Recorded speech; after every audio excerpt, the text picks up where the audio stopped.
Hey, welcome. We're going to talk about ellipses today. So we're going to look at ellipses and how they apply theoretically, how we get them, what they look like when we draw them, and then I'm going to show you how I use them to help control still life objects and also something as complex as this human hand that we started. Okay, so stay tuned. I'll be right back and we'll take a look at ellipses that are everywhere. The ellipse is everywhere and is another one of your really good friends that you can use to control forms in space. Okay, see you coming up.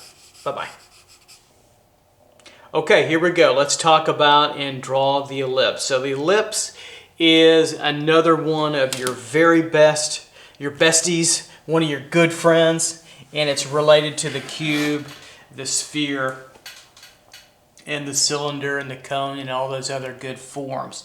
And the reason I like the ellipse is it shows up everywhere. So the ellipse is everywhere. It's an amazing form, and I'm going to show you drawing ellipses. Draw along with me. I'd love for you to do that in my class, and then you guys out in YouTube land, go for it. I'll show you how we get the ellipse, where it comes from a little bit, and how to know where your point of view is with the ellipse. I think that's important.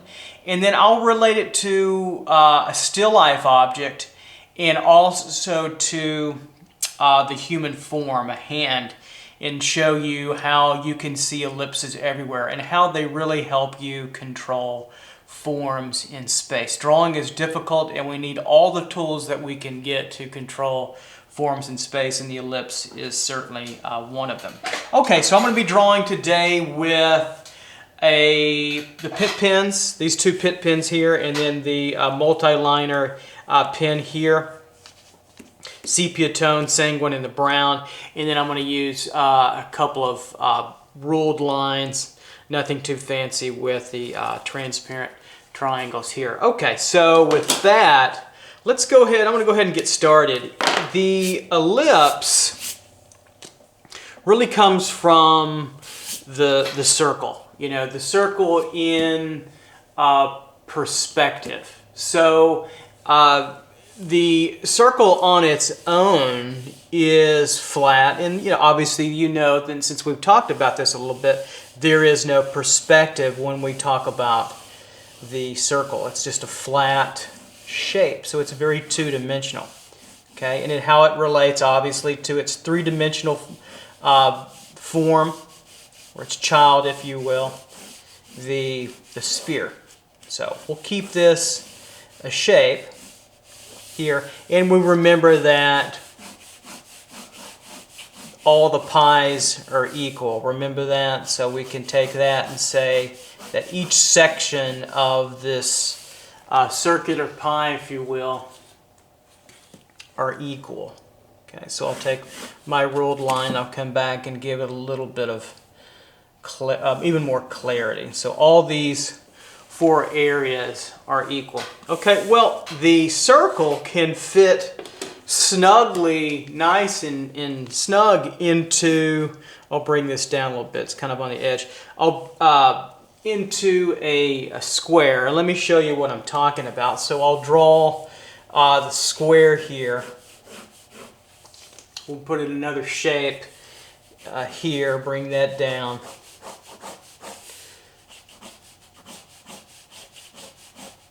Sketch that square out here to here. So you might be asking me, why are you talking about ellipses and you're drawing a circle in a square?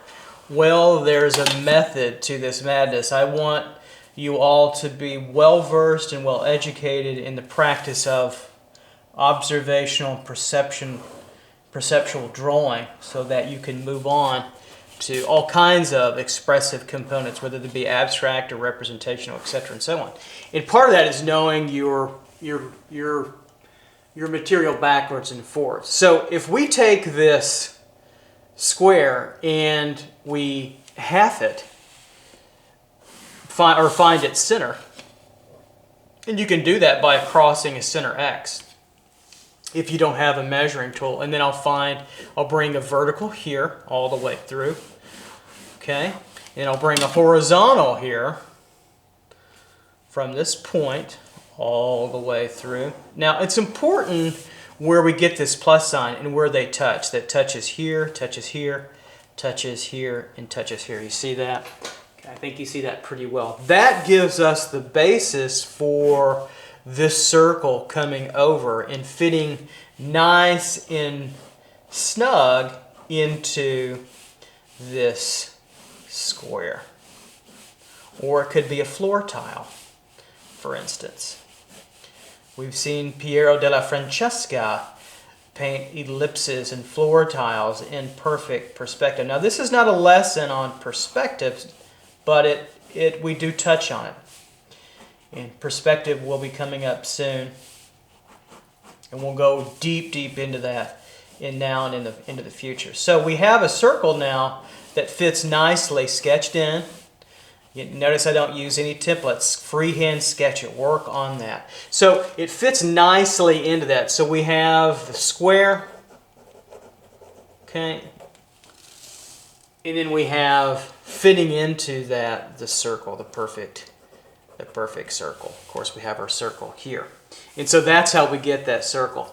Okay, so big deal. You know, so what? Well, let me show you how we go from the circle in the square to the ellipse, which is another fancy way of saying what? Of saying circle, okay, in perspective.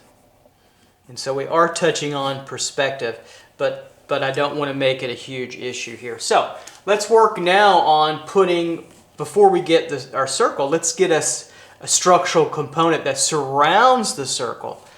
And let's do that with a square in perspective. So what I'm going to do now is draw a horizon line or eye level to help us out here. So I'm going to label this eye level.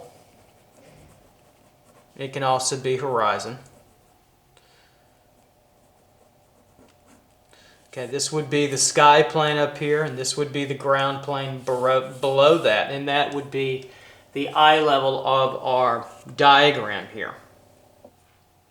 So we have that, and I'm going to pick a point that we're going to vanish our square and our ellipse to, this vanishing point. I'm going to label it VP here for vanishing point. Okay, I'm just going to draw a straight line down through it, and the reason why I don't, for this particular demonstration, I don't want the ellipse to be way off right or way off left. I want it to be fairly centered, so that's why I'm just going to do that. Doesn't mean anything more for now than just giving me a diagram where it's just coming at us. Okay, so let's take a look now where we want to put our square.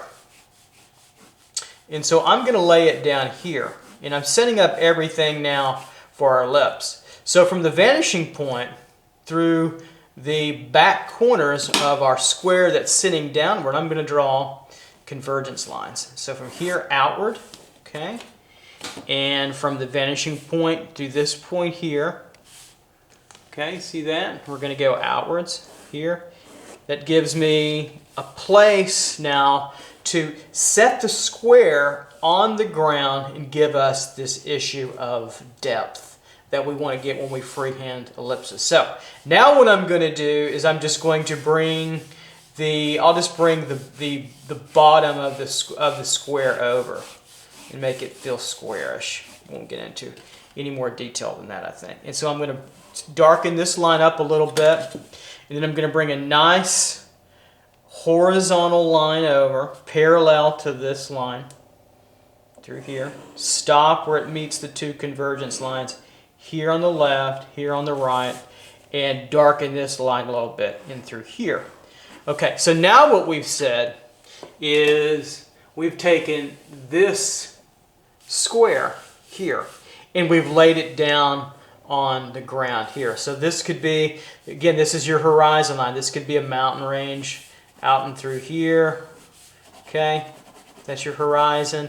And there could be clouds floating out and through here. Maybe there's a low sun coming in, okay? just to give you a better reference if you're having trouble seeing that.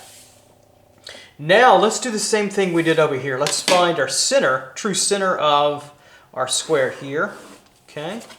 And here by drawing a crossing X through the opposing corners of our form. So that gives us our true center. Right, that was a little off there, that's fine. Right in through there, it should line up with that line. Right through there is our true center. Okay, so now we can take also our lines here, make a point. We're just doing the same thing over here, in here. Bring a nice horizontal line over. Touch here. Touch. Move over to here. So I drew a horizontal line over and make sure and make a mark there. Now take a look. Now we're going to draw this circle, but we're going to put it in its elliptical context. And so we have a plotting way. Notice the curve. We never touch these areas. We come through, and this takes some time to get. It only touches where you hit that dot, where you hit that line, right in through there. And this is going to be wider. Notice this space through here. We're going to turn this ellipse fuller.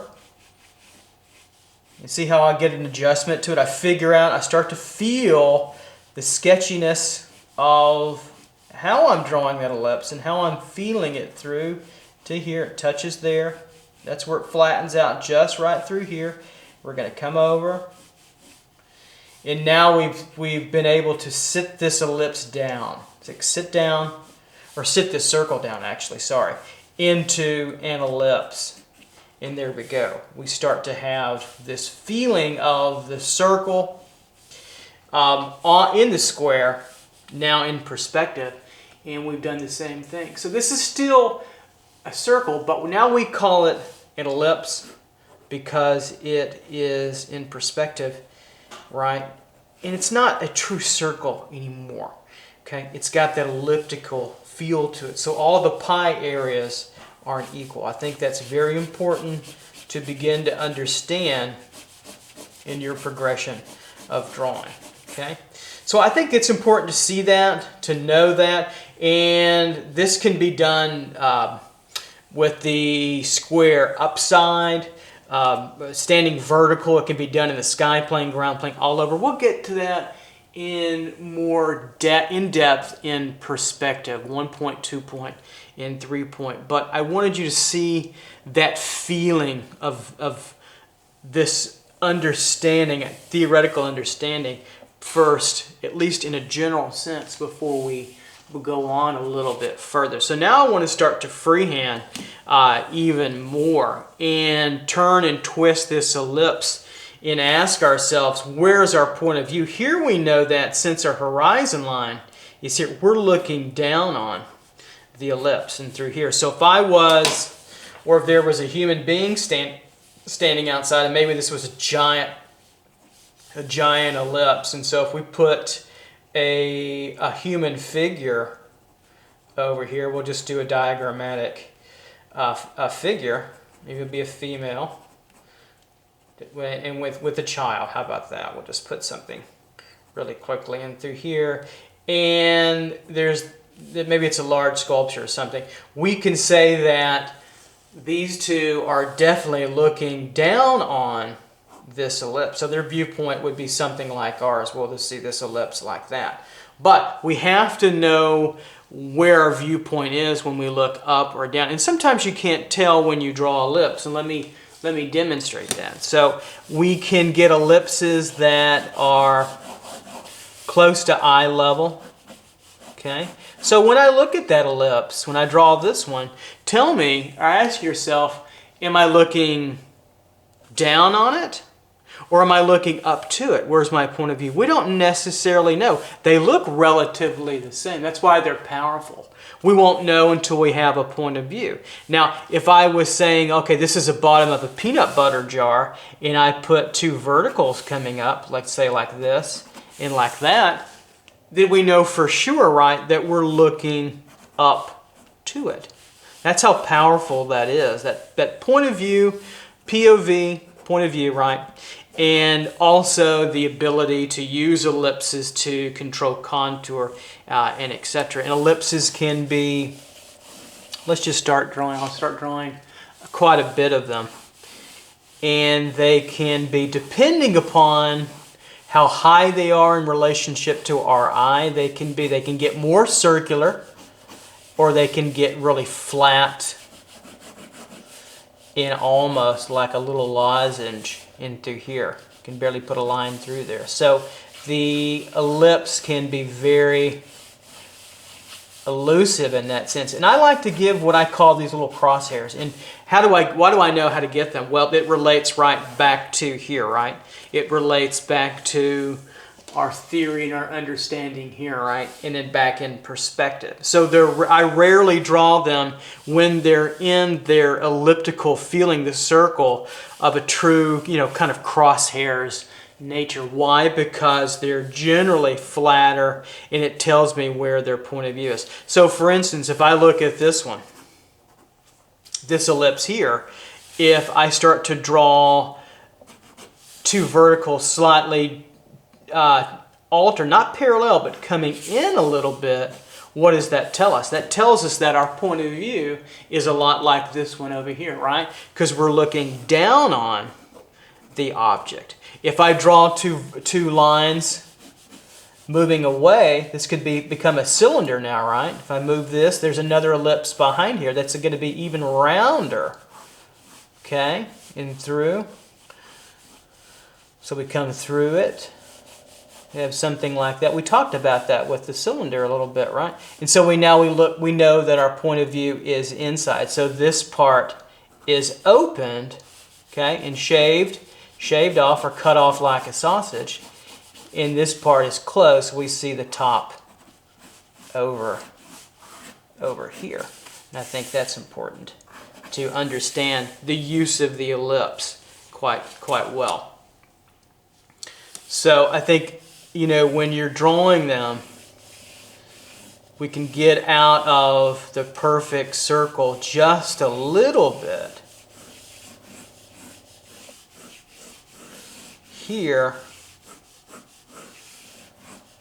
and here, so they become oblong, not egg-shaped. You don't want to make one end fatter here and one end thinner. They're going to stay relatively symmetrical, even though they're ellipses, okay? And so this gets us closer to, now we're getting closer to that fat circular, when I say fat I mean full view of the circle, but not quite. So if I draw, I could go two ways with it. I could go back this way, or I could come back this way, depending on our point of view. So if we're looking down at again, a peanut butter jar, if you will, and through here, that might tell us, okay, now again, we're looking down and slightly to the side of that wonderful ellipse. Then if I've started to sketch out this ellipse and through here, I might say, okay, here's the back of this form of the cylinder. And that's where our ellipse even becomes just slightly more curved than the front ellipse and through here. So very important, I think, to see that. So ellipses can be tilted like we've seen here. So we can have something like this, or we could have something like that. They're like rings that go on your finger. I think we know that they can be really tilted, or they can be really flat, or they can be a vertical kind of ellipse, okay, in through here. So get used to sketching and being loose and fluid with it, and then you can tighten it up. I can come back with my ruler, put a nice vertical line in through there, and maybe this ellipse moves back in this direction. But ask yourself in this little sketch, which side are we seeing? Are we seeing the left side, or are we seeing the right side? I don't have enough information to know. But I know this, if I do this, I bring a horizontal here, and I bring a horizontal and some shading lines here and here, maybe some cross contour. All of a sudden, we're looking at a tube, and we see it from the right side. Okay, I think that's important to note. So the ellipse doesn't give us necessarily the form, it gives us the structure and more positioning of that form. I think that's very important to be clear on as you're drawing this important concept in your mind and on paper. What's in your mind and gets on paper. Sometimes it's not the same. That's what makes drawing so hard, and in art, I think, in general. So we come across the ellipse here. We can come across back the ellipse and through there. Okay, so I think you get the idea. So what I want to do now is I want to, excuse me, I want to make this a little clearer now. And so we'll move on to another drawing. Draw with me. And we're going to set up another horizon line in 2 verticals. And I'm going to show you how we can better understand our point of view with the dynamic ellipse. Okay, so let's go on to another page of drawings. Now let's look at more point of view positionings and how we get an ellipse that looks very, very flat, or what I call the circle. It's like this duct tape, this box tape, excuse me. And what I'm going to show you is what it looks like when we look straight down on it. See how circular it is? But then as our point of view changes and changes, we're already into the ellipse. Very much the ellipse. And the ellipse starts to get more closed and thinner and thinner and thinner and more thin and thinner and even more thin, but it's still open, we still see it, and then right there, bingo, as it sits down on the table and I have to move to get to the perfect camera position, it's flat. It's like it's illustrated now by 2 straight lines, one on the top and one on the bottom, and our eye level now is about right here looking down on it. So if I go back and reverse that, I'll put this down to say keep it here. If I reverse that and we open it back up, these are all ellipses in different widths and openings. That's what we want to talk about, widths and openings, and it gets more open, but it's close to a circle, but it's not until it gets to bingo there. Then it becomes a true flat, full, fat circle, okay? And then back to the ellipse. And you could do it in this direction. Here, we get it open up and do it like this, and it becomes back to a flat circle, or we can do it on the diagonal like that, and we can put it into a circle to many different levels of ellipses. I think that's important. Okay, so what I want to show you now in this diagram, thank you Mr. Tape, we'll set you to the side, is to first start out with a visual point of view reference of a horizon line. And I'm going to put it over here. We're going to do, I think, I'll do 2 diagrams over here. Let's put this piece of paper, let's set it in 2 sections. How about that? So we'll bring this down here. That way we'll say we've got left side drawing and right side drawing. How about that? All right. The horizon line then, remember, which is your eye level, let's put it about right here. It feels pretty good. Okay. All right. So, again, that is our eye level, and that is also our horizon line. Okay. So we're looking here, which is we're relatively stable eye. I'll put this over here. I'll just draw an eyeball looking over.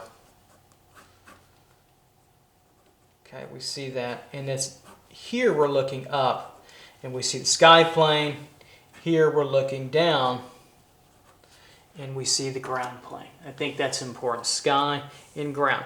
So let's draw some ellipses, and I want to control them a little bit. I'll put a little center point here, and then I'll just give a place to keep our widths all consistent. So I'm going to bring a vertical line up here, and I'll bring it down. You can do that with me. And I'll bring it down. This is just to keep the widths consistent, because they don't change. The length of this tape doesn't change. What changes is the view of the ellipse, whether it's more open or gets narrower and more closed. That's what we're interested in looking at as well. Okay. And you're going to see, I'm going to demonstrate how the ellipses all look the same, but because now we have categorized them into, or locked them into areas where they have now a point of view, either looking up or down, we know where their relationship is. Whether they're the bottom of something, which will be here, or whether they're the top of something, which will be down here, because we're looking up to or down upon the objects in question, or in this case, the ellipse. Now, if I drew an ellipse here at true eye level, that's going to look like that piece of tape, right there, actually, flat. So there's really nothing to draw here, even though I'm going to pretend like we have an ellipse, but it's so flat right in through here, correct, that it becomes just a straight line. Well, that's not very exciting. So artists don't really like to abut things right against the horizon line or the eye level. And the reason for that is quite simply, it's more boring.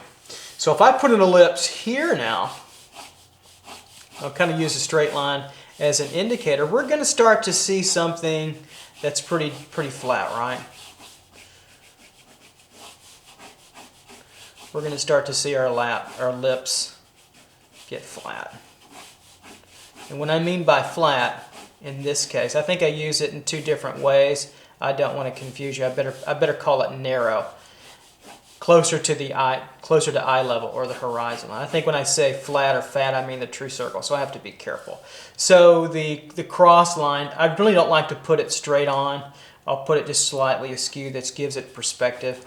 So it's very narrow. Look at the width here. Now, this is a full circle, right? Remember, we're drawing an ellipse, but look how narrow the full circle becomes. This is its widest point in through here, correct? So that's not very wide at all. I think when students draw ellipses, they want to tend to open them up quite a bit and make them circles. So you have to be careful of that. So let's draw one up here.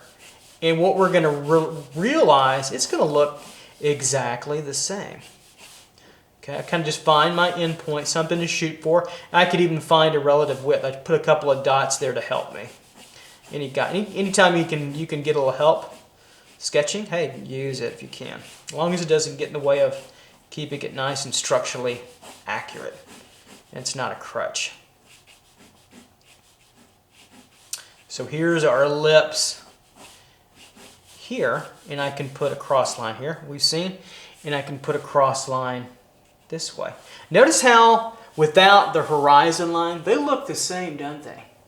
But if they were both the bottom of or the top of a peanut jar, now our positioning is we're seeing the bottom of what could be a potentially long cylinder here, or the top of a potentially long cylinder here. So we're looking down upon. And why is that? Because our eye level. Okay? Put some nice long eyelashes on it. So our eye here is very important to give the ellipse more purpose. Okay, so that's the first thing I want to talk about. Let's put a few more ellipses. I'll put another one. I'm just going to draw a couple of straight lines here and here so we can open this up a little further. So I'll put another one here. And that's where the center of the ellipse, or the circle, right, which is a circle in perspective here and here, happens. And so what you're going to notice is that as you draw these, we have to go from flat straight line to slightly narrower and wider and wider and wider points of view. So that as we start to open this up, these ellipses are going to get slightly wider in perspective. Why? We're starting to look more, in this case down, in this case straight up to us. We're getting, our viewpoint's getting closer to the full flat circle. They're coming closer to straight up or straight down on us. That's very important to understand in your sketching. Okay, keep it loose. I'll just change this axis line a little bit, just to keep it. See how it gives it a little bit of flow and keeping it, instead of keeping it straight to that center point. So now look at the width between this one in the ground plane, this ellipse, and this ellipse here. See how we start to open this up. We start to open this up. So when you start to understand a little bit more about your point of view, these start to really come alive, and that's what we want for you. And then you can start to see these forms or see this shape or this concept. An ellipse is a concept. It can be a shape. It could be this could be a shark body, for instance, the start of a shark body or a fish body, or it could be a missile, or it could be a Nerf kind of football or a boomerang or whatever it is that you can imagine. Okay, and so we'll bring I'll just bring my axis line through here, like so. Tighten this up, and I like to make it a little bit darker and make it a little bit more tension at the elliptical point of turn in through here. There we go. Don't worry about that. Keep on making it. See how I have to adjust? Don't worry about that. Sketch it out. Let it sketch and come on through as a sketch. Don't worry about it. We could tighten this up and spend all day working on technical precision. Okay, so we can start to see how wide these are, and then it comes out further. Let's bring this ellipse out even further, and so we'll make it even wider. Here's the ending point of our touching, all right?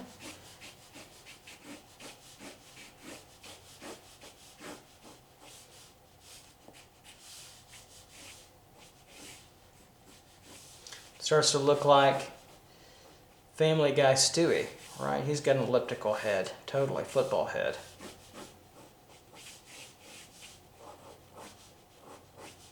I'm going to start to bring this out a little bit further.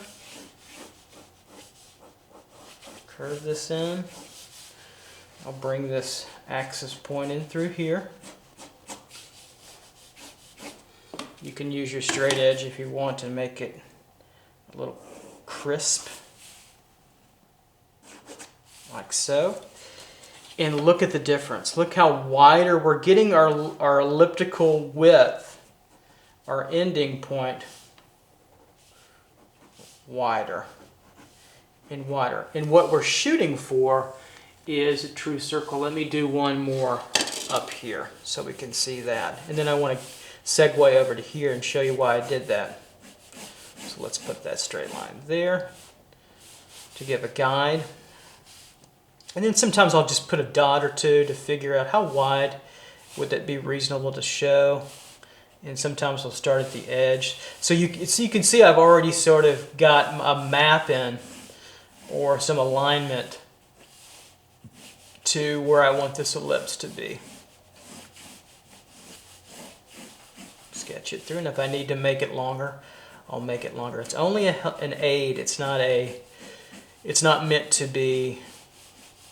I'm not meant to be a slave to it when I want to change and illustrate what I need and draw. Same thing in drawing. All right, so we've got our ellipse here that we moved over, and I'll give this kind of just an axis push to it to keep the flow and moving, and then again we get a nice width change here in the fullest part of our ellipse in through here. So look at the difference now. So we went from, a straight ellipse here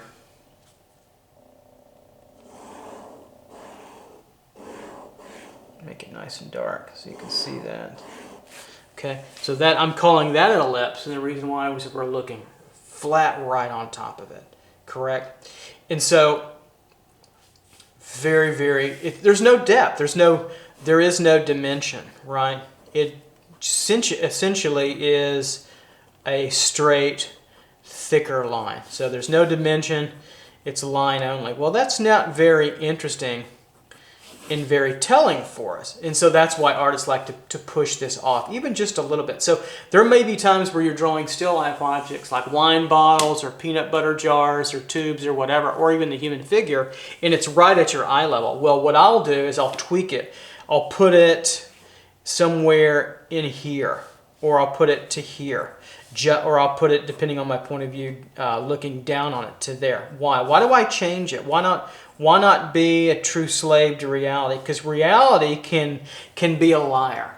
I know that sounds really, reality can be a liar. Well, in drawing, okay, make sure that you're obeying other social laws of reality, but you get the idea in that you want to always give some depth and dimension. So artists tweak things probably more often than you think. So just be mindful of that. So where's our end game up here? How do we get to what's going on up here and then what's going on down here? Where I want to show you over here so we get to that end game. So we're gonna pretend like we're gonna take this area here, right? And we're going to and we're going to enlarge it a little bit over here and give you that full view. I want you to see how we go from a flat line to this beautiful full circle from all these little elliptical discs that we get to. So let's bring that back over here. So we'll continue on over here, but I'll bring the horizon line now way down. So we'll bring it pretty low. Let's say way low and through here so we'll see it. So we'll bring that over here. Okay, so we've got that there. And I'll bring that width over so it's about right in through, kind of right through there. Here, maybe there. And I'm just going to bring it up. Now I'm not going to repeat all these ellipses. Your time is valuable, so is mine. There's some things, other things I want to get to and show you today. The ellipse. And we're going to maybe shortcut a few steps. And so, there we go. And so we're here. So if that ellipse, let's say now is here. Okay, you with me? All right. Right in through there. So what happens now when that ellipse gets to this a full circle? Okay, that's what we want to get to. So, in matter of fact, I'm going to draw that full circle. Can you see it up here? Let's see. I've got about that much room. Okay, there's my top.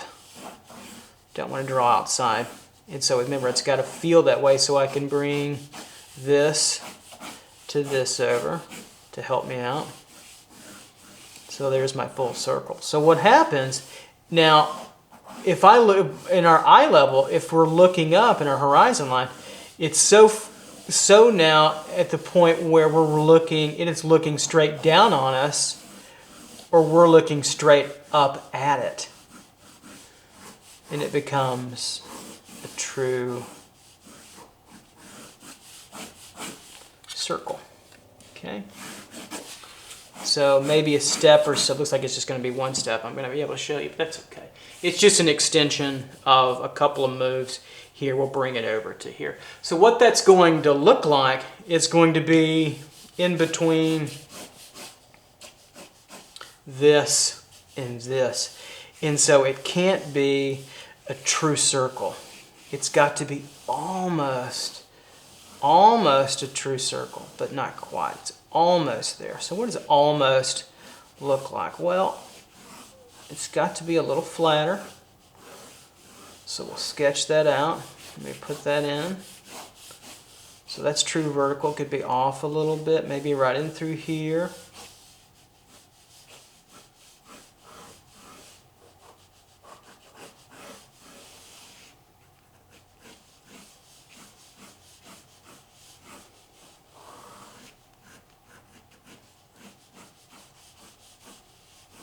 Tighten that up a little bit.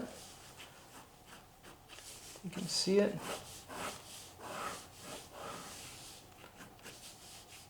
There we go. You know, bring an axis line this way. And I'm really saying it's just a directional movement this way, directional movement that way. Same as this. Or I could even bring this off. Let's bring it off a little bit. You can see that too as well. If you wanted to. Say for instance. It's fine.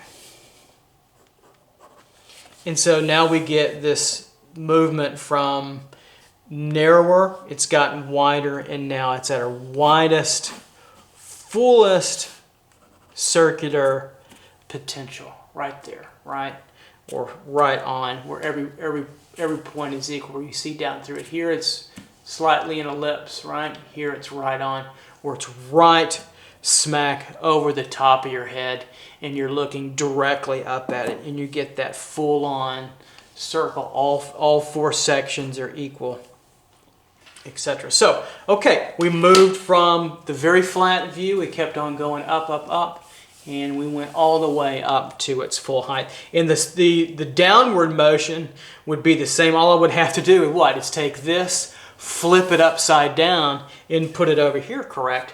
And they would look exactly the same. That's why knowing your point of view, knowing if you're in the sky plane or if it's in the ground plane, to help you position and say, hey, what's the dimension? What am I looking at in terms of its fullness and its potential and dimensionality? And so that's what the ellipse won't tell you, but it will give you a nice three-dimensional aspect quality, but its actual positioning you're going to have to do a little bit of extra work for. And of course that's why we study the cylinder, its direct relationship to that as well. But you can put ellipses into a sphere, for instance. Well, how do you do that? Well, okay, let's take a ball.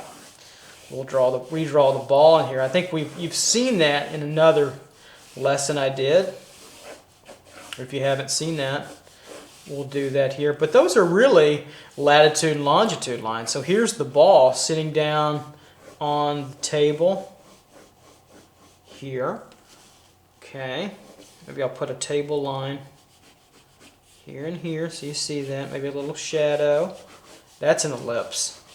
See how they're everywhere? They're freaking everywhere, right? So there's the ellipse in through here. Okay, if I put a shadow, form shadow on the ball, that's an ellipse. We could keep going all the way over. So I'll just tone down this shadow here.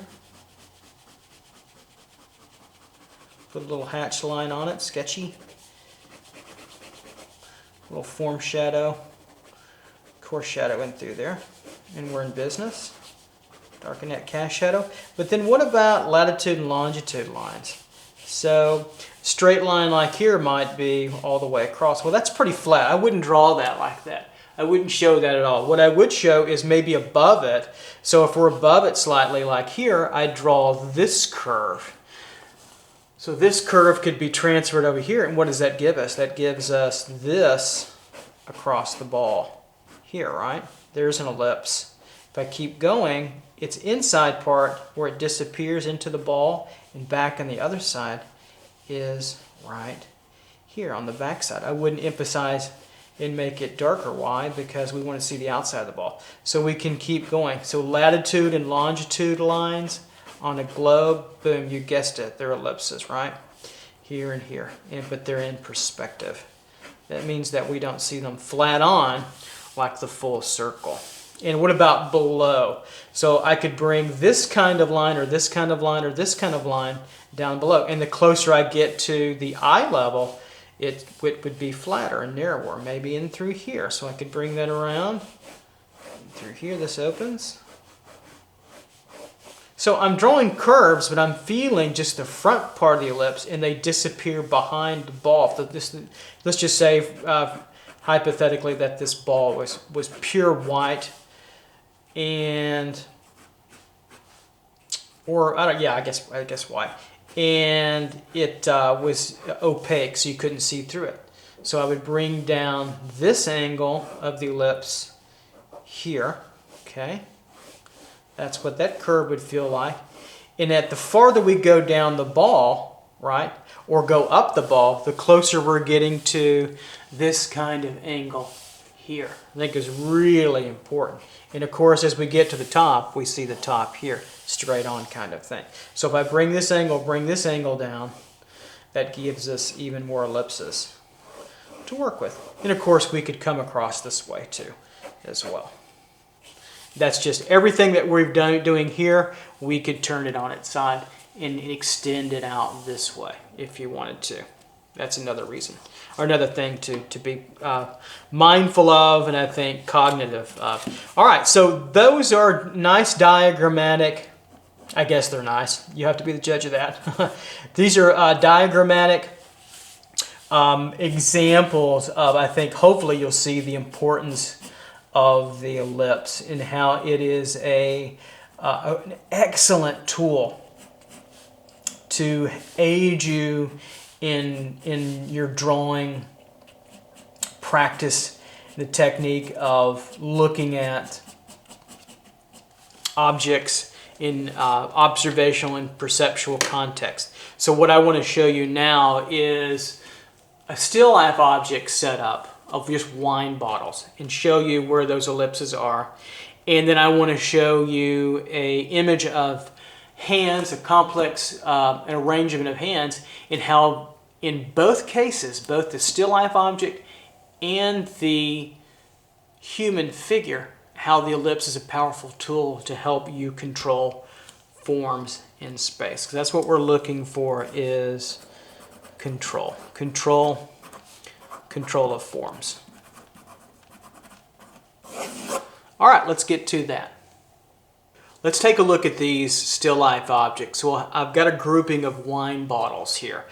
And you may ask, okay, why? Well, there's ellipses that are all over these wine bottles that can help us control their form in space. And they're all in a little bit different perspective. And the reason why is because we have a grouping, kind of like bowling pins, I guess, where we have one in front and then we have some in the middle ground and background. So I'll do 3 different little versions here and show you how to control this look in space and why they're a little bit different.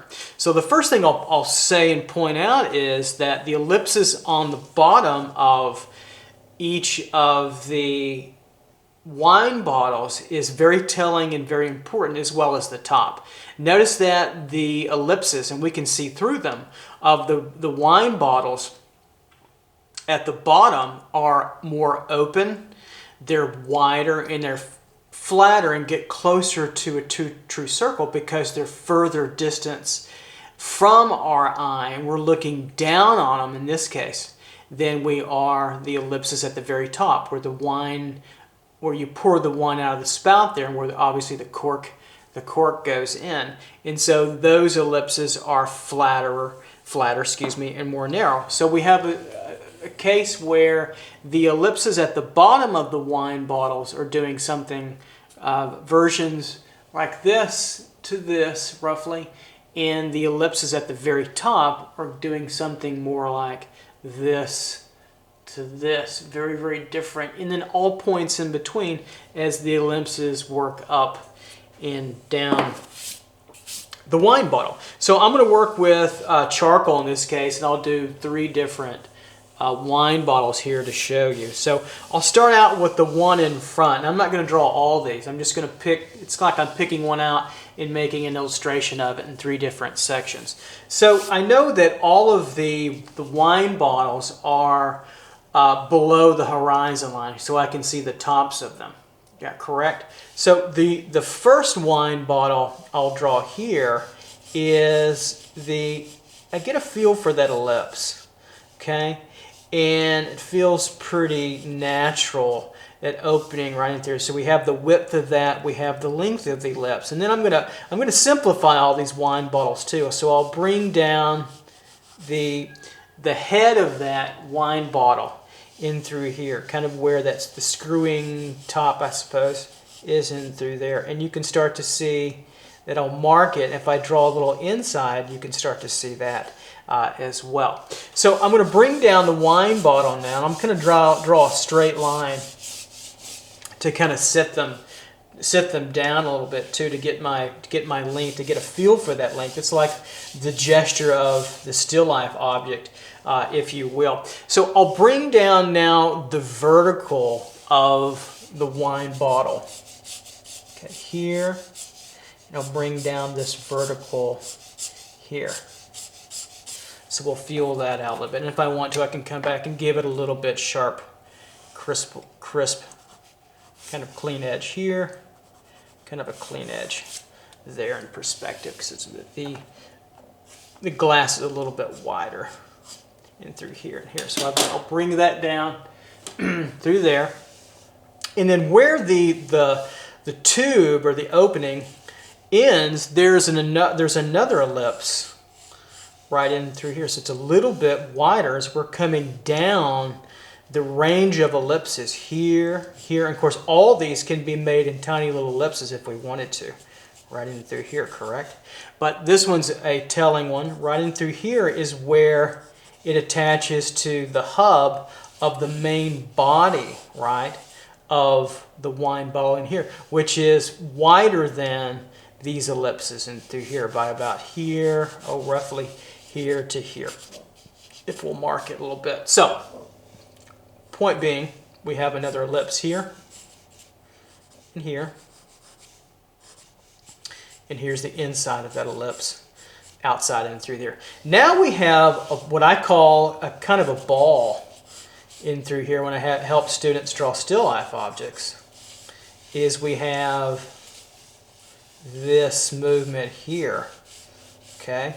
See how much wider it is now? So if I drew a straight line up here, okay, to here, we see how much wider, how much space is between that. So that's important, I think, to notice too as well. So this whole area becomes a ball. It's like trapping a little tennis ball or a racket ball in there to give it that fullness and roundness.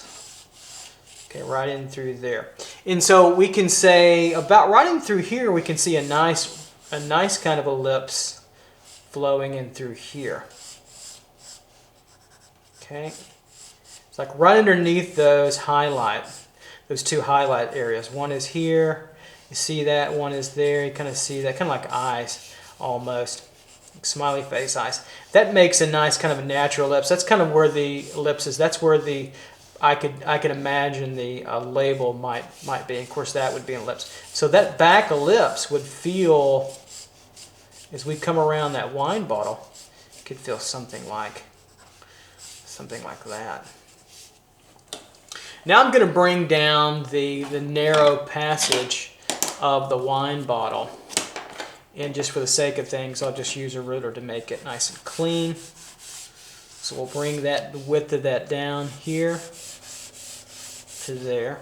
And it gets just slightly narrower, just a little bit, if you want to be truly accurate, right in through there. So that feels like a pretty clean length to that. Now I really want you to take a look now at the ellipse that we drew here, right?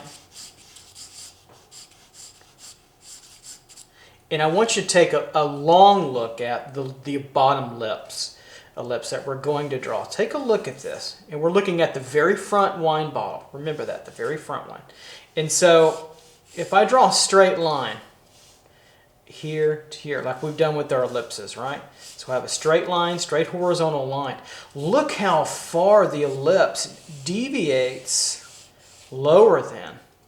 This could be our axis, if you will, right in through there. So look at that deviation here. I'll connect that, set that down. Okay. And in the back, we can see through that. Now it's got that little hub that wine bottles have that tannins collect in through here. I am drawing that. So it's like a little kind of a nipple mountain type soft curve. But the back of the ellipse, so that's kind of in the way, but I want you to see the true ellipse. Here, curving through, and I'm going to draw it lighter since it's inside the bottle. There.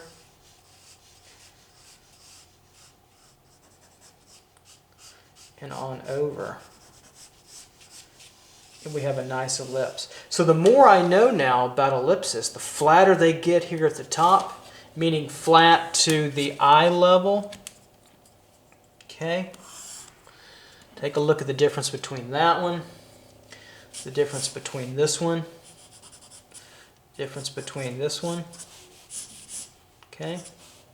And can you place them on the diagram that we did earlier beforehand that shows you where they are? So here we're further down and looking further down upon the ellipse. Okay, here we're still looking down on the wine bottle here too, right?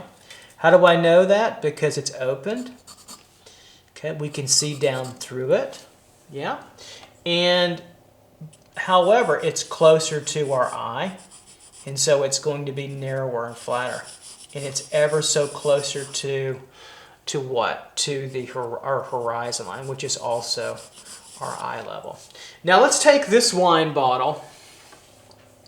Maybe I'll do a quick little round kind of shading just to give it a little bit of a kick to it here. Keep that highlight maybe.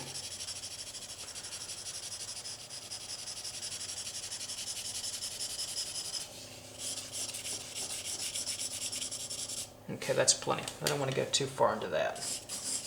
All right, so, and how many ellipses did we have that were really important for us to see? 1, 2, right? 3,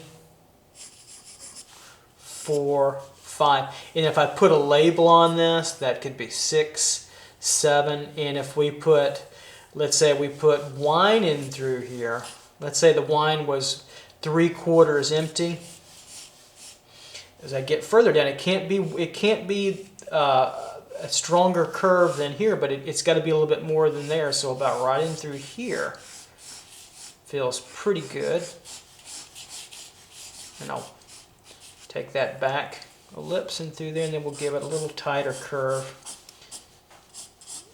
through there. And that could be our back. That's our back lip, and this could all be wine that's yet to be partaken of. Okay, so let's move on to the next one. And I'll bring some lines over. I think I'll do that in pen so they won't get smudgy since I'm using charcoal. And so what I'm going to do here is bring over a horizontal line, and we'll keep our length nice and clean and the same all the way through. So we can see the difference between these three because they're subtle. They're not a lot of major changes that are going on, but they are subtle enough, and we want to pick up on that so that we understand. Hopefully my head's not too far away, my bald-headed noggin in through here.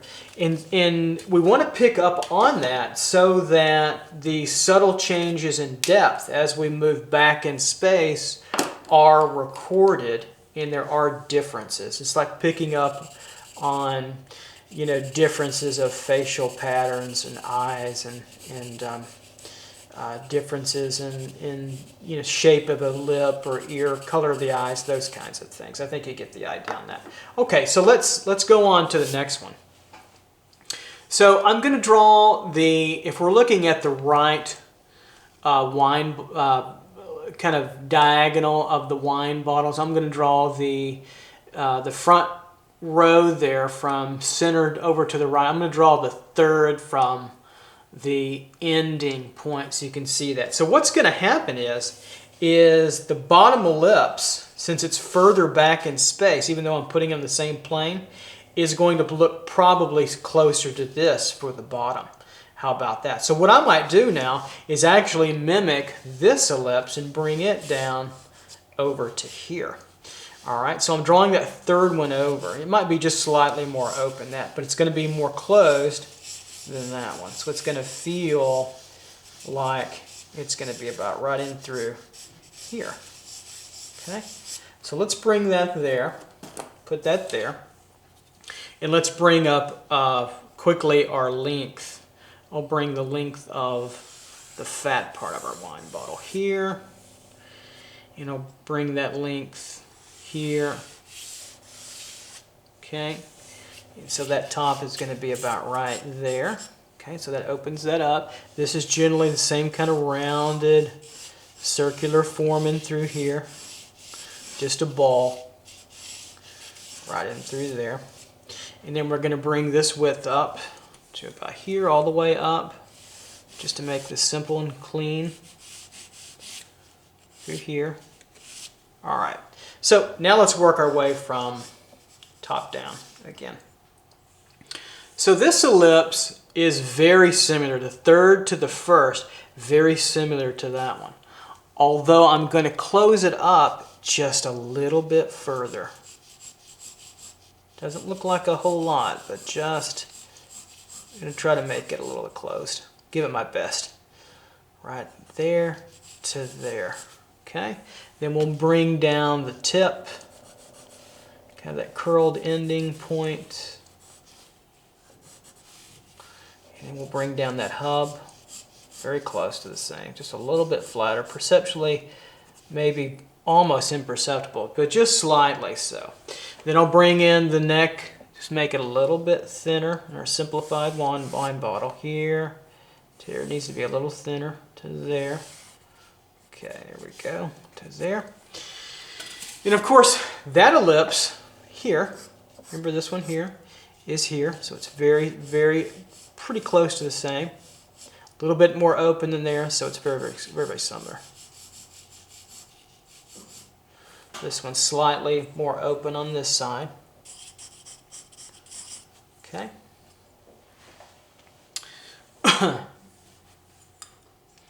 And I see that I think I want to open this up just a little bit more.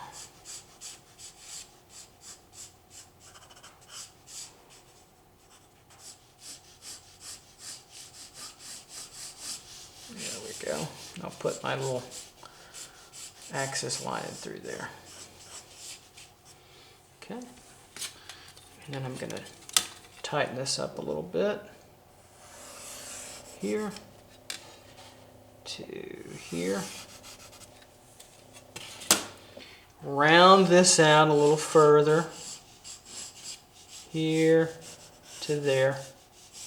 And we're going to feel this ellipse right in through here, just a little bit flatter.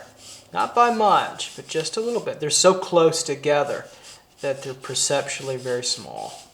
There's a small difference between, but just a little bit close. Can you see the difference? It's very, I know it's very, very similar. But it's, yeah, very similar, but it is slightly different. And I want you to see that. Okay. We'll bring this up and over. And then we can put a little wine in through here. We'll bring it down just a little bit. Our lips in through here. So perceptually very, very, very similar. Okay, now I'm going to do one more. And I'm going to go a little bit further than the bottle on the far end, the far right end. I'm gonna go a little bit further. I'm gonna pretend like it's another foot or so away from us in depth and space and distance. So we know that this one's in front, and so it's closer. So as we look down on it, since it's closer, this is going to be more open. Since this one is a little bit further away, this one's, the width of that will be just slightly more narrow. But now I'm going to make my last one.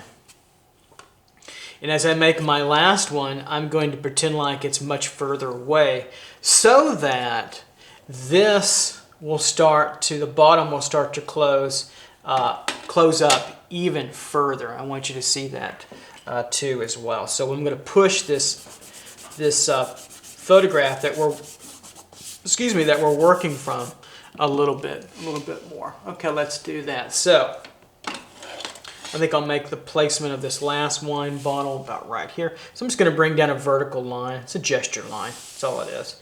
Just a little bit more technical. Right in through here. Then we have our width. I'll bring that about right through here to there. That makes our width. So the width will stay the same. That won't change.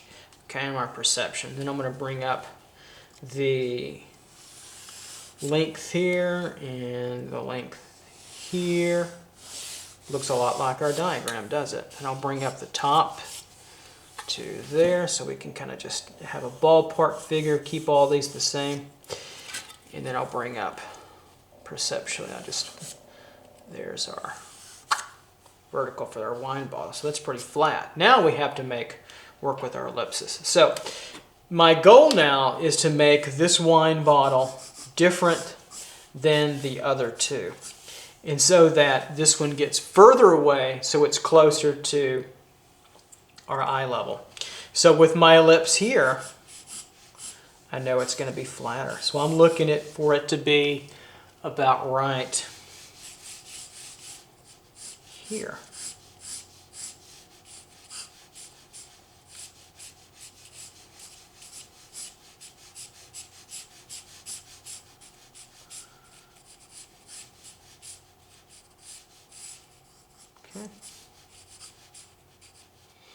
So look at the difference between the two. So I push the extreme even further. So that might be an axis line here and whoops, there.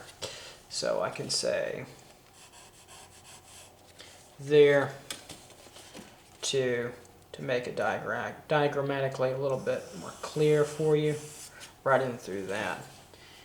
And so it touches here. Now when I'm sketching or drawing, or when you're sketching and drawing, or when my students are, we're sketching through intuitively. You want to practice this, know it backwards and forwards, and then as you're just sketching and working, you just draw. Makes it nice and clean. Okay, so yeah, I want to bring up this round part of the wine bottle now through here. Remember, kind of our ball in through here. So this rounded part. There we go. Through here. Now what I want to show you, as we move up the wine bottle, that these ellipses are going to be even narrower than this one. And so probably even more narrower than here. So we want to show a little bit of ellipse here. Okay. So it's getting even flatter. Why? Because it's further away from us. This wine bottle's further away, so it's getting narrower. You know what hasn't changed? The verticals. The verticals haven't changed. The horizontals certainly have, but the verticals haven't. And I think that's important to realize and to note. And the thicknesses haven't changed either as well. So we have this ellipse, and then we have this ellipse here that starts to get even flatter, almost to just a straight line, but not quite. So it's very similar to this one, but even just slightly more narrower than the other. So we'll bring this one down here, and we'll bring this round part in through here and down. I'll make our verticals a little stronger so you can see them. I can see them too a little bit better. And now let's work on this top ellipse. So this one here will be the most narrow of our ellipses. It almost could feel like it could turn that way, but we don't want to do that. We want to still keep it at underneath our eye level. So we've still got to open it up just ever so slightly. Here's a straight line, so we've got to open that up just a little bit. It may look just about like that perceptually. I could fudge that. I could open it up just a little bit more. But if I wanted to take it over, maybe I will take it slightly over. So what we're going to do is, you can see that's under. We're going to take this ellipse and turn it just slightly over.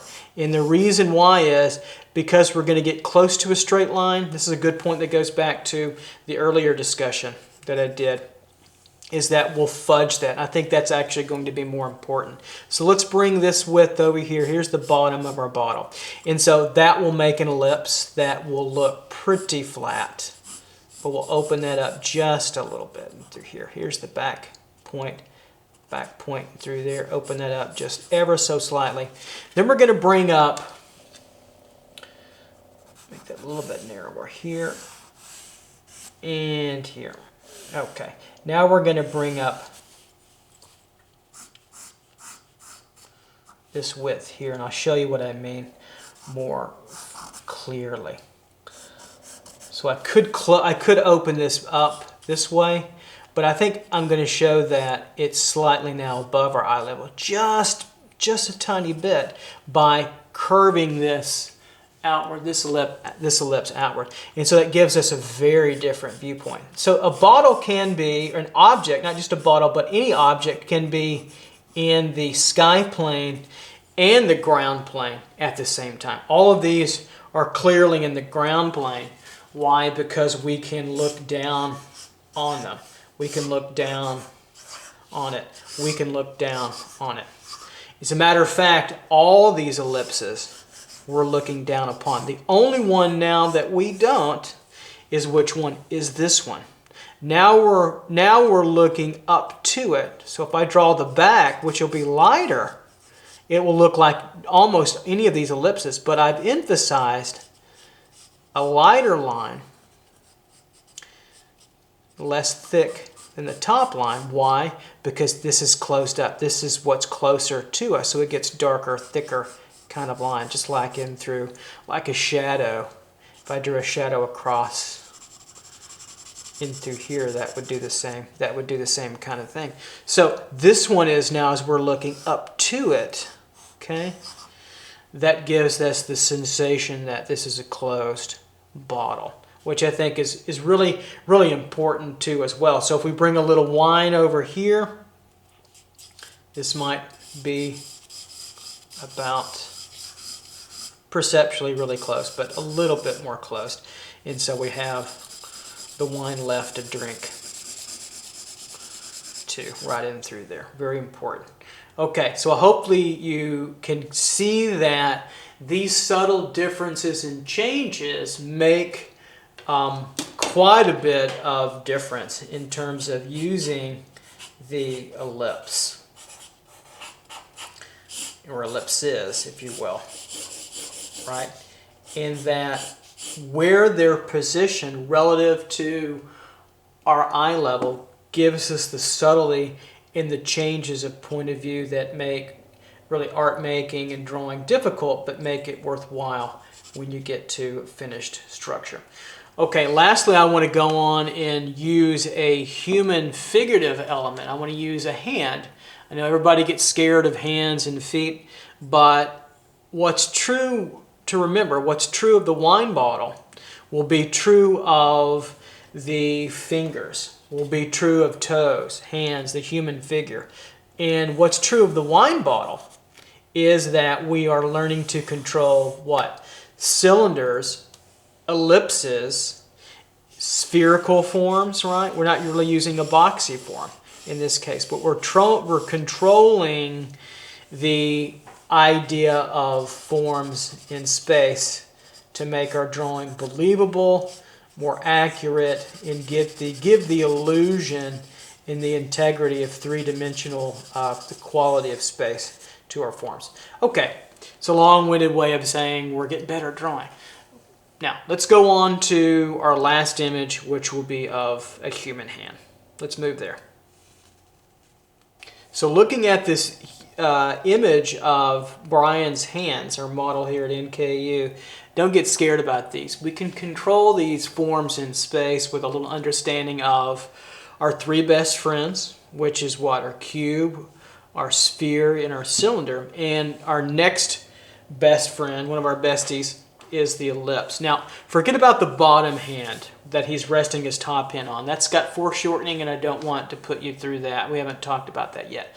But I want to do a simple diagrammatic sketch of some of these fingers, and I'll do a gesture of the hand, and then we'll take a look at some of these fingers. And I want to show you how we can help control space and flow and movement with the ellipse. I think that's going to be important. All right, so I'm using hard charcoal, hard and medium charcoal through here. So I'm going to do a gesture of the hand now coming through here. So we'll put the gesture movement in through here. So I'll put the top part of the hand, the wrist, kind of in through here in this area. So we'll get this flow and movement. Everything is flowing kind of up and in and through this direction. Hopefully you can see that coming in through. And I'm going to start to kind of control the form already. And through this direction, up and over, and I'm going to group all this palm area in through here, like so. Coming down through with the thumb. The top of the palm, not the bottom of the thumb will be down in through here, but this palm area up in through here, up and through on this direction, and like so. So the wrist kind of comes over and through here, comes down, then back in and over in this direction. So as we're working with gesture, we know about gesture now. See a little bit of gesture. This finger wants to move up, in through here. I check my horizontal alignment. So this finger moves up and through here, up and over, and then downwards. Look at that nice, beautiful kind of curvature flow that we get. It's like we're drawing an elegant armature of our finger through here. The next finger movement, the flow of that finger, the energy of that's coming through here, and then down and over as it turns around through this direction. The next one moves, really curves around through here and on over. Let's take the flow of our next finger, moving in this direction. Look at the connection between this line and this gestural flow all the way through here. See that moving in through here? These are about roughly equal to a little bit of a curve. Knuckle would be right in through here. And if I get it wrong, I can always change it. That's the great thing about gesture. Then I'm moving down to this finger joint, moves in this direction. And in the thumb, and I believe that finger, I guess that's the index finger, the pointer, they touch. So this thumb moves in that direction. All right, so we've got now what looks like a pretty nice flow of the energy of the hand. So I'm going to start to give this a little bit more clarity for you so you can see it. So we've got this ulnar P, this part of our, right in through here of our arm. If you feel it, it feels like a hard nodule there. That's your ulnar P, P-shaped form. In through here, so we'll come around with our hand. Already, I'm starting to feel, watch this, as I'm moving around, I'm moving to the fat part of the palm, kind of an ellipse. Here's an ellipse here. I'm feeling through. Here's an ellipse here. Let me get this bottom part of the fat part of the palm, fatter part of the palm, in through here. And so I want you to feel this as an elliptical tube line. Feel it? This contour and cross contour here, in here. I feel that through. Okay? I'm feeling that through in as well as I'm drawing. Seeing it and feeling it. When I say feel it, I see it, and I emphatically try to connect with what it means to be human and feel that position. Here's another ellipse through here. This right here is an elliptical kind of feeling. So I feel this curvature. So we've got ellipses all over the place, which later on can be egg forms or ball forms. It's like the simplified version of those forms. This will move in that direction and through here. All right, so let's come up a little bit. Let's come up in through here. Okay, so we're getting this fullness of the first finger as it explores its way up in through here to the knuckle ball right in through there. So this is like a tube. And we can't draw tubes without ellipses. Okay, so we see an ellipse here. And I'm going to simplify. I'm going to keep this drawing simple because I want you to see it. We'll get into complexities with hand much later. We'll get there. So this tube comes down. This is like a volumetric hand. This tube comes in this direction. Okay, and we see it move in this direction here.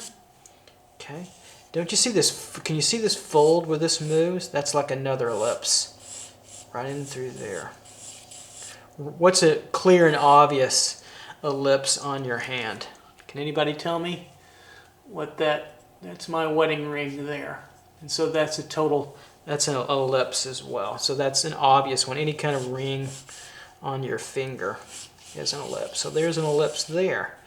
Down further to the knuckle joint, we see a nice crease. And it's not a true perfect ellipse. None of these are. We're imagining, we're using these as concepts. Here's another ellipse to get me further way out to the palm. I could have cut it off here, or I could bring it way over to get me to a fatter part of the palm. Right there, you see. I think that's important to see as we move. We come through, and we see that palm, and we see that ellipse in through there. Subtleties. Being able to see these conceptions. Working out of our normal human tendency to be flat, to flatten things out. Okay, so I'm going to continue on and bring this underneath here of the hand, and lift that fat part of the palm. You see that? Keep this simple and through here. You can see this P form. And so we have a series of nice emerging ellipses. Kind of an egg form. They also work as cross contour. Let's go back up now to this finger and let's keep on going. So we have this knuckle. Knuckle is where two condyles or the ending points of your bones come together and they make a little bit of a ridged area. And through here, now we're going to move in this direction. Follow our gesture here to this knuckle. You see that? So we'll follow that gesture. And we'll cut off this tube. It's going to be open. We'll forget about the tip of the finger. And I want to show you the opening. So look at that curve that tells you that there's the ellipse right there.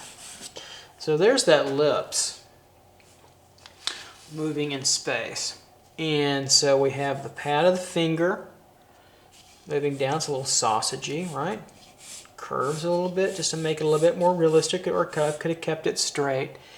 And you see that all of this turning here goes underneath, here goes underneath, just like so. This gets really wider. These could stay narrower and get wider. The human body will start to change on you. And then so we see this gesture moving in this direction. We can come up on that knuckle, give it that feeling, then we can come over to the finger, the tip on the end, and through here where the fingernail would be. And then we can say, okay, this slices goes in that direction. And then we start to feel this coming underneath, like so. I like to give in my basic drawing classes the assignment of hands. And the students have to draw, and this is using contour line and no value, multiple hands in space. Maybe I'll do that demo for you one day. Multiple hands in space, and they overlap, and so they look at all of these little points that we're talking about. And this will come up and over and through here, and this starts to cleans that really naturally. And so we can see now an ellipse that could turn this way Here this could be almost straight because we want to get to this curve, right? So this might start to straighten out and curve the opposite way and into there. And you get these nice bulges of human form. You get one curve here, right, against another curve here going the opposite way, and we can come underneath and get that folding of the skin. And that shows us a nice human bulge of extra skin that we all have, which is really important right in through there. So now we've demonstrated, hopefully I've demonstrated for you and shown you that you can start to control ellipses and use ellipses as diagrammatical width devices, but also roundness and fullness as well. Of course, it all started with gesture too as well. Let's go on. I'll do one more and then I think I'll let you go. And so we'll come up the finger here. Now this gesture gets pulled higher in through here, so the knuckle reaches in through here. And so I'll already start to turn this finger. And so my gesture is off. I've got to bring it over. Never be a slave to anything you put down. Always question what you put down. Always challenge what you put down. Put down in drawing. And alter it if you need to. And if you get it right, hey, hooray for you. You did great. Because I rarely get it right the first time. I always have to adjust. I've just learned to adjust faster and quicker. Okay, so we'll bring this tube with the finger over. We've already got an ellipse here, right? So we'll bring this over.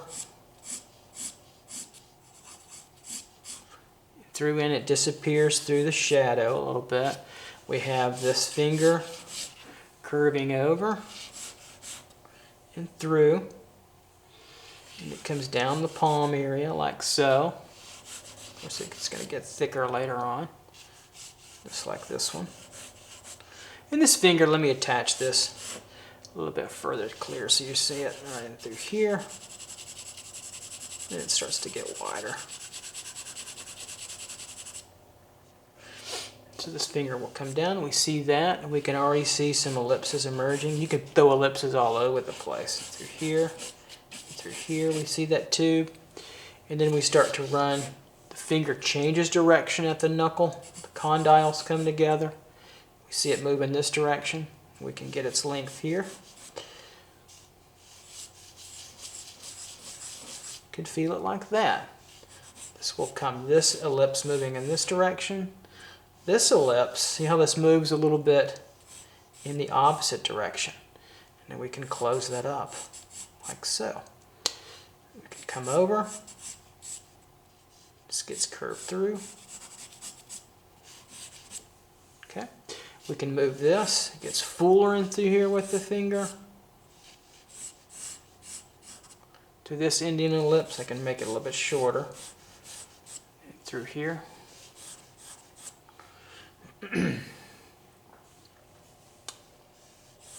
Bring it through here. And we can start to bring this fingertip down to its natural conclusion right in through here. Then it gets a little bit rounded and over, and then we can close this in. That's its own little tipped ellipse, if you will, or it could be a round ball. It could be both. Both are valid. And I'll curve this through so you can see that. You can start to see maybe just a touch of the fingernail emerge on the other side and through there. And then we have a series of cross contouring ellipses, and that's what cross contour is using the width of the form, and these great addition of cylinders make it happen for us. And I can close in this finger just a little bit in through here. Okay, I think that's enough. I think you get the idea of applying ellipses not only in theoretical constructions like we just did with the diagrams that we drew, but also with the still life object. It shows up all the time. It's a very important form in their course with the human hand or anatomy. And it's just not limited to the human hand, but it winds up all over in wrists, right, in legs, in calves. Anytime that you have a cylindrical form, and how many times do you think you'll wind up with a cylindrical form in drawing? Oh, tons of the time when you draw the human figure. It's kind of all over the place. So that's pretty exciting that you know you're going to be using these contexts, this information and concept of the ellipse to draw the human form, just like I'm doing with the thumb here. So I think that's exciting. So get used to drawing the ellipse. The ellipse is everywhere. It's an exciting form, and it will serve you well, just like the cube, the sphere, and the cylinder. Don't be afraid of it. Practice all the time, especially my students here at NKU, but you guys out in YouTube land. Have fun with it. Don't get too frustrated. Just draw, draw, draw, and you'll get better. And you'll help yourself make yourself great.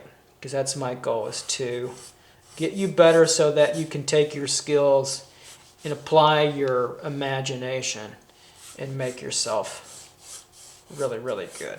Okay? All right. I'll see you guys next time. Take care. And we'll move on now to still life drawing and contour line, which can be really exciting. We'll start to put it all together with composition and line work. Okay? All right. Take care. Bye-bye.